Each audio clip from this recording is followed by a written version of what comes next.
Bacteria is bad, right? Like, that's why we wash our hands after you go to the bathroom and after you touch stuff that's nasty. Why we wash our hands before we eat? Not exactly. Some bacteria is good for you. Okay, I'm talking about probiotics. Stay tuned, I'll tell you all about it. Right through the undertow, your hands I can't seem to find, pollution burns my tongue. What's up guys, Sean here. I'm going to come back at you with another video. A little bit about me real quick. I am a certified health coach. I like to keep myself feeling good. I like to feel good. I like to put things in my body that actually help me feel good and stay healthy. So let's jump into the video, okay? I'm going to go over 10 whole food sources of probiotics that help you boost your gut bacteria. Boost that good gut bacteria to help you get rid of bloating, gas, fatigue, mood swings like crazy, skin issues, IBS, Crohn's disease, lactose intolerance, gluten sensitivity. This stuff is all affected. You can help these issues with probiotics, okay? So let's jump into it. First one on the list is going to be yogurt, okay? Everybody knows this one, you know. So there's tons of different strains of probiotics. Here's the thing, though.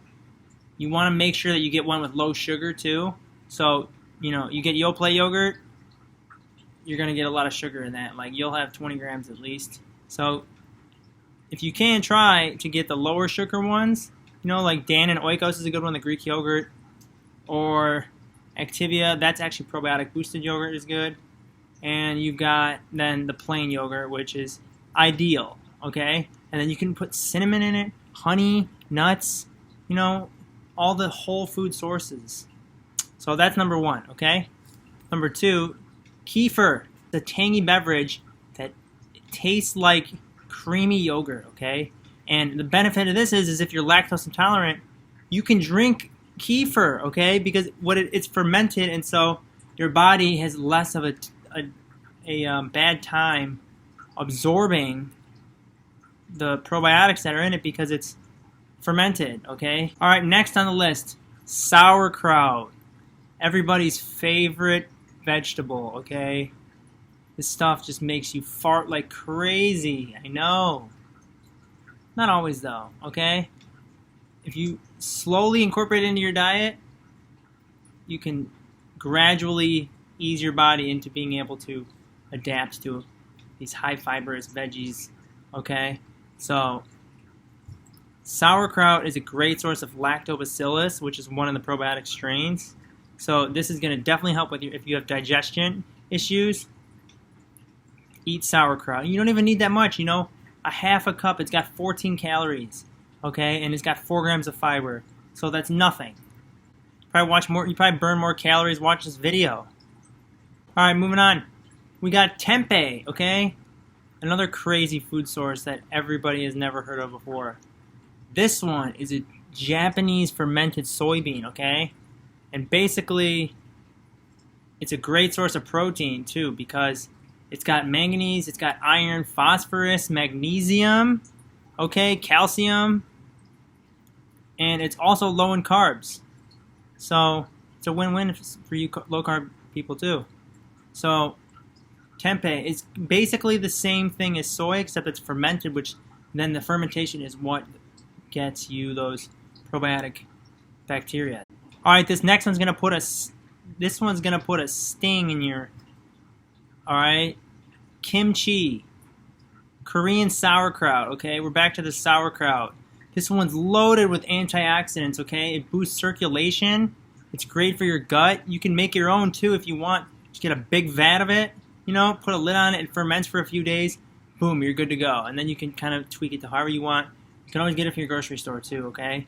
So kimchi, big time probiotic booster, okay? If you haven't tried kimchi, try it. It's great, crunchy vegetable, okay?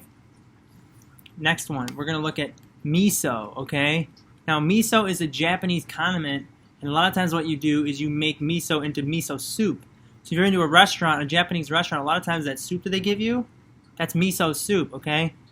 Now, the restaurant's going to have a lot more extra sodium, so depending on your sodium intake, you know, you might want to just make your own. I mean, obviously a lot, but it's especially high in copper. You got zinc again, manganese, vitamin K.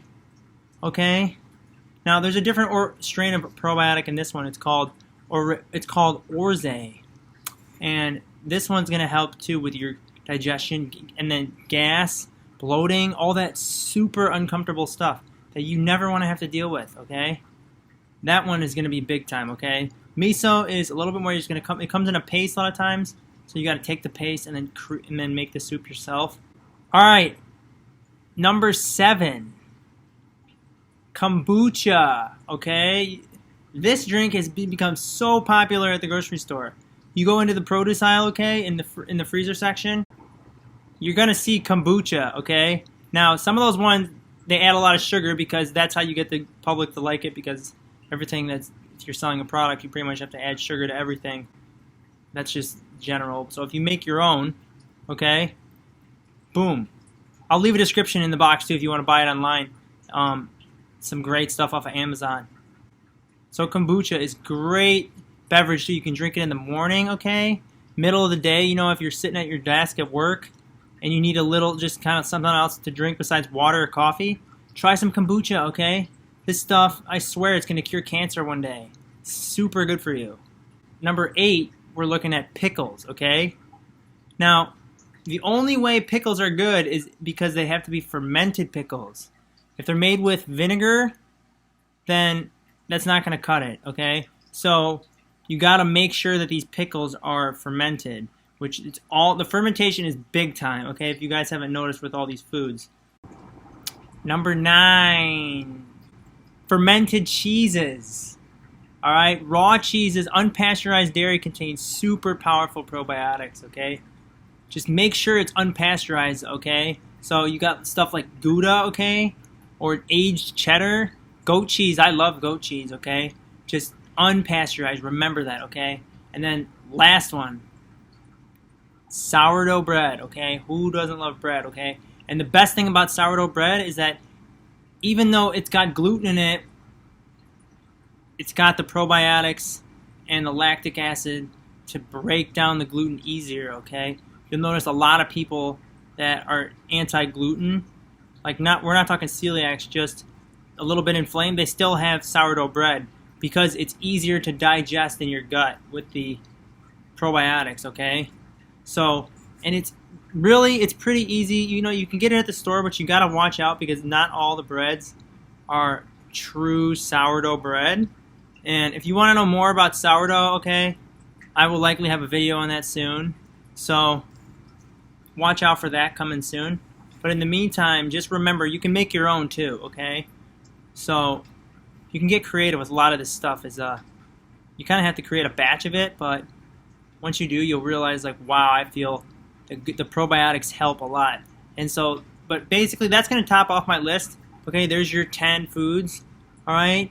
And again, like probiotics, there's still a lot of stuff that the doctors and the professionals don't even know, like about which strains help which. There's a lot of research done, okay? So a lot of research left to do. So what you got to do is you just have to experiment with yourself, okay? All right, guys, that's going to do it today for my video. If you like the video, subscribe if you like my info so far, all right? And till next time, take care.